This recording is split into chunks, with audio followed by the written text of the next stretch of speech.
Hey, yo, what up? It's been a minute since I did like a fanboy video. Okay, like if you know anything about me, you know that I'm a huge fan of comic books and the comic book characters. Mainly, I'm mainly a fan of Marvel, of the Marvel universe, and like and a few of the characters from Image, but mainly Marvel. On this video, I want to talk about black comic book characters that are making a name for themselves and are making a landmark within the in the comic book universe. Have you ever noticed that when like comic book characters that are traditionally white or made for traditional white roles, as soon as a black character comes into play, it stirs up a lot of attention.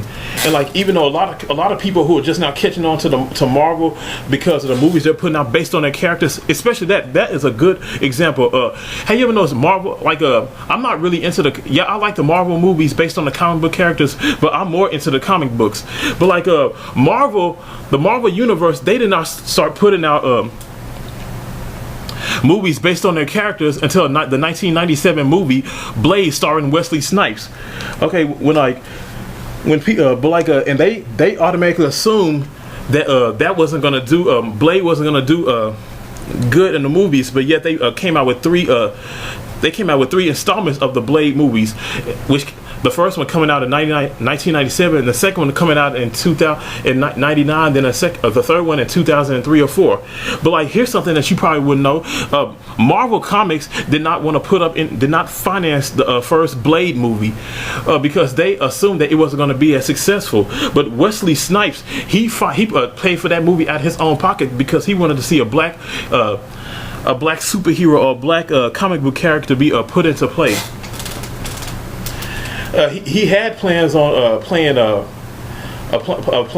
Wakandan King, Black Panther, but like that never fell through. But like in other comic book characters, like the same year that Blade movie came out, the Spawn, the comic book Spawn came out, which is about an undead superhero / anti-hero who came back to the dead so he can win the love of his wife again, who happened to be married to his best friend, who married his best friend 5 years after he died.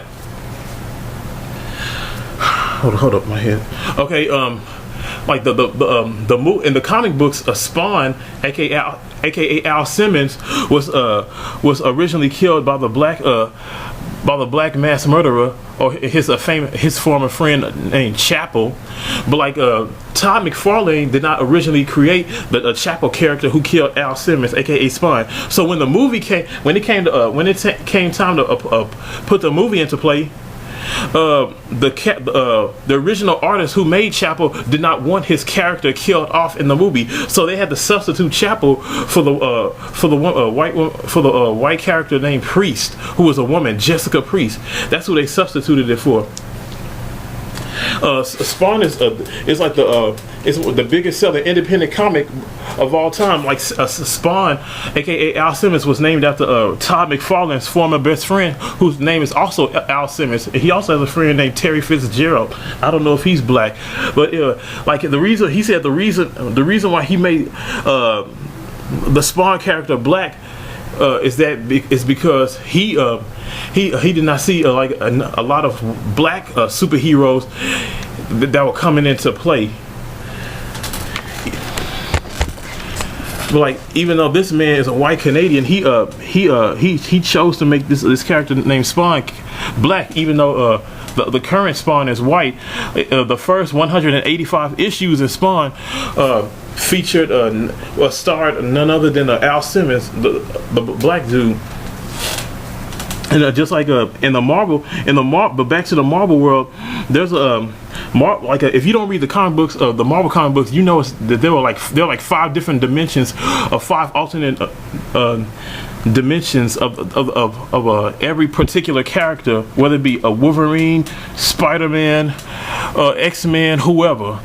But there's there's a series based on their universe called the Ultimate Universe, and in the Ultimate Universe, Peter Parker, aka Spider-Man, dies while getting his neck broke, while getting shot and getting his neck broke after defeating the Green Goblin.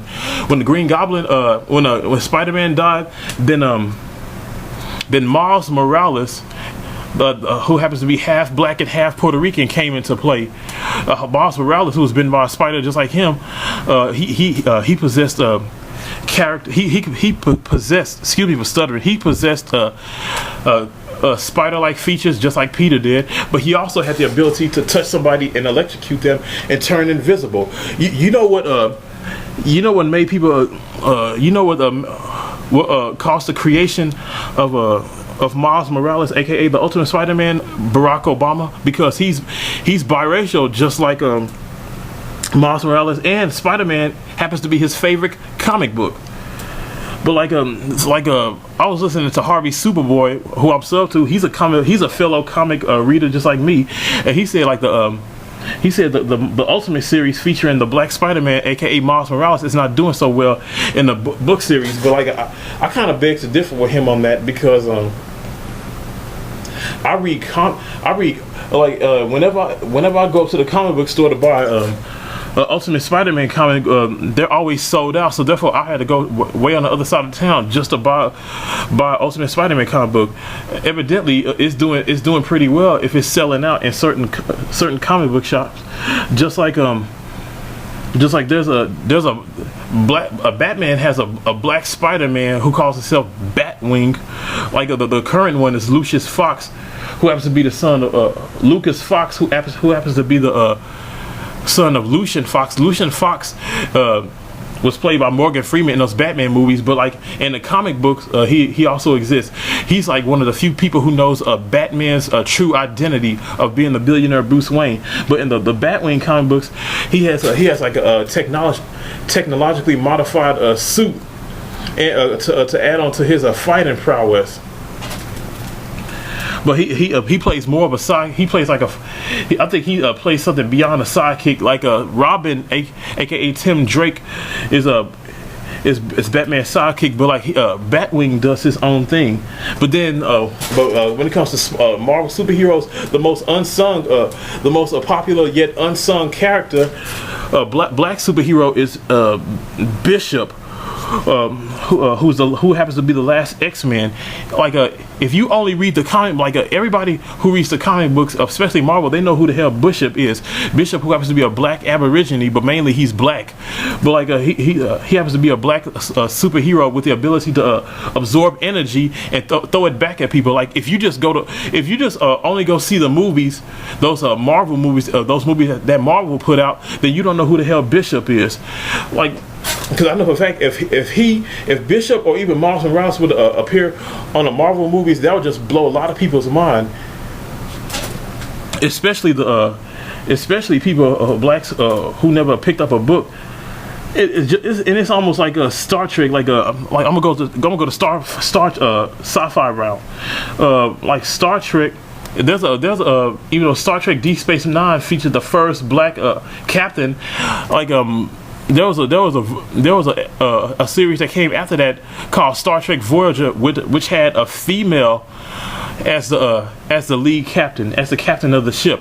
But yet it also featured a Vulcan who happens to be the alien race that Mr. Spock, aka Leonard Nimoy, belonged to. But like in Star Trek Voyager, they had a black man playing a Vulcan, and that caused a lot of uproar. But they never mentioned this, but that caused a lot of uproar within the sci-fi community. I'm like, why is they having why you can't pick like another a white person to play Mr. Spock? Well, you know something, Leonard Nimoy, who played the original Vulcan, Mr. Spock, he's Jewish, but they barely made a stink about that. But when this brother became the Vulcan, he caught a lot of fans of Star Trek disapproved, just like a lot of fans disapproved with the brother who played in Star Trek Deep Space Nine.